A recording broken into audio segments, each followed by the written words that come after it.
네, 오늘은 출애굽기 33장 말씀입니다. 하나님의 동행과 회복의 은혜. 우리 성도님들 오늘 하루도 건강하시고 복된 하루 되십시오. 화이팅!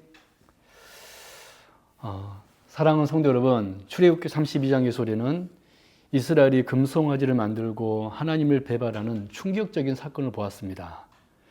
하나님의 은혜를 경험했던 백성이 순식간에 하나님을 떠나 우상을 섬겼습니다. 그 결과가 무엇입니까? 하나님과의 관계가 깨어졌습니다.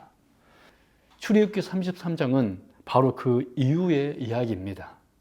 그래서 출애굽기 33장은 우리에게 매우 중요한 진리를 가르쳐 줍니다. 하나님은 죄를 미워하시지만 택하신 백성을 버리지 않으시며 중보를 통해 다시 동행의 은혜로 회복시킨다는 것입니다.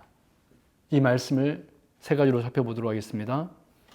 첫 번째로 1절에서 6절 내용으로 하나님의 동행이 떠나는 것이 가장 큰 심판이다.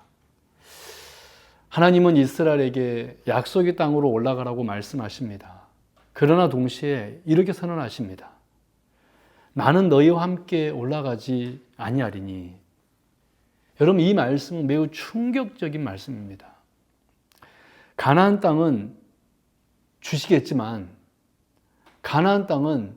주시겠지만 하나님은 함께 하지 않겠다라는 것입니다.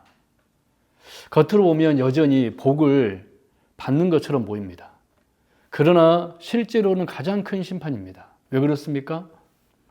하나님의 백성에게 가장 큰 복은 땅도 물질도 형통도 아니라 하나님의 임재, 하나님의 동행이기 때문입니다. 이스라엘 백성은 이 말을 듣고 슬퍼하며 자신을 낮추기 시작합니다. 사랑하는 성도 여러분, 우리는 지금 무엇을 복이라고 생각하며 살아가고 있습니까? 형통입니까? 건강입니까? 물질입니까? 아니면 하나님이 함께 하시는 것입니까?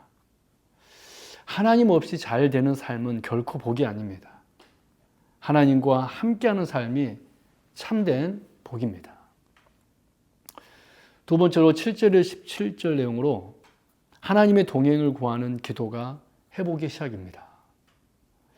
모세는 진 밖에 장막을 치고 하나님께 나아갑니다. 그리고 하나님과 얼굴을 마주 대하듯 교제하며 기도합니다. 모세의 기도의 핵심은 이것입니다.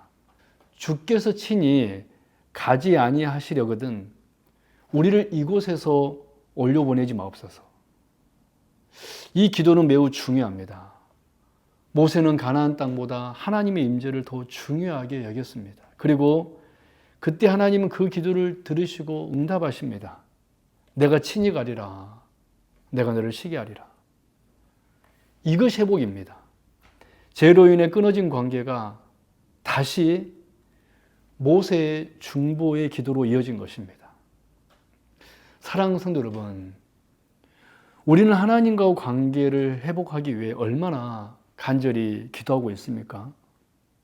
문제 해결보다 하나님의 임재를 더 구하고 있습니까? 우리 기도가 바뀌어야 합니다. 하나님이 이것을 주세요가 아니라 하나님 함께 주옵소서가 되어야 합니다. 하나님의 동행을 구하는 기도가 회복의 시작입니다. 마지막 세 번째로 18절에서 23절의 내용으로 하나님의 은혜는 결국 하나님의 영광을 보게 합니다. 하나님의 동행 약속을 받은 모세는 한 걸음 더 나아가 이렇게 기도합니다. 주의 영광을 내게 보이소서. 이 기도는 매우 깊은 기도입니다. 하나님의 임재를 경험한 사람은 결국 하나님의 영광을 더 갈망하게 됩니다. 하나님은 모세의 요청을 부분적으로 허락하십니다. 그의 등을 보게 하시고 그 앞에서 하나님의 이름을 선포하십니다. 이 장면은 무엇을 보여줍니까? 하나님은 거룩하시기에 죄인이 직접 그 영광을 온전히 볼 수 없습니다. 그러나 은혜로 그 영광을 조금이나마 경험하게 하십니다. 사랑하는 성도 여러분, 우리는 하나님을 얼마나 갈망하며 살아가고 있습니까? 문제 해결만을 구하는 신앙이 아니라 하나님 자신을 구하는 신앙이 되어야 합니다. 하나님의 임재를 경험할수록 우리는 더 깊이 하나님을 사모하게 됩니다. 하나님 주님을 더 알게 원합니다. 이 고백이 우리 삶에 있기를 바랍니다. 정리합니다. 출애굽기 33장은 금송아지 사건 이후, 즉 제2후의 회복을 보여주는 은혜의 말씀입니다. 하나님은 죄를 미워하시지만 자기 백성을 버리지는 않으셨습니다. 하나님의 동행이 떠나는 것은 심판이었지만 중보기도를 통해 다시 회복이 이루어집니다. 그리고 그 회복은 하나님의 영광을 갈망하는 자리로 나아갔습니다. 여러분, 이 모든 은혜는 결국 예수 그리스도를 통해서 이루어지고 완성됩니다. 그리스도께서 우리의 완전한 중보자가 되셔서 우리를 다시 하나님과 화목하게 하셨습니다. 또 앞으로 계속 하실 것입니다. 그러므로 우리는 이렇게 살아야 됩니다. 하나님의 동행을 가장 큰 복으로 여기고 간절히 기도하며 하나님의 영광을 사모하는 삶입니다. 오늘 또 하나님과 함께 걷는 은혜가 저와 여러분의 삶에 충만하길 바랍니다. 아멘.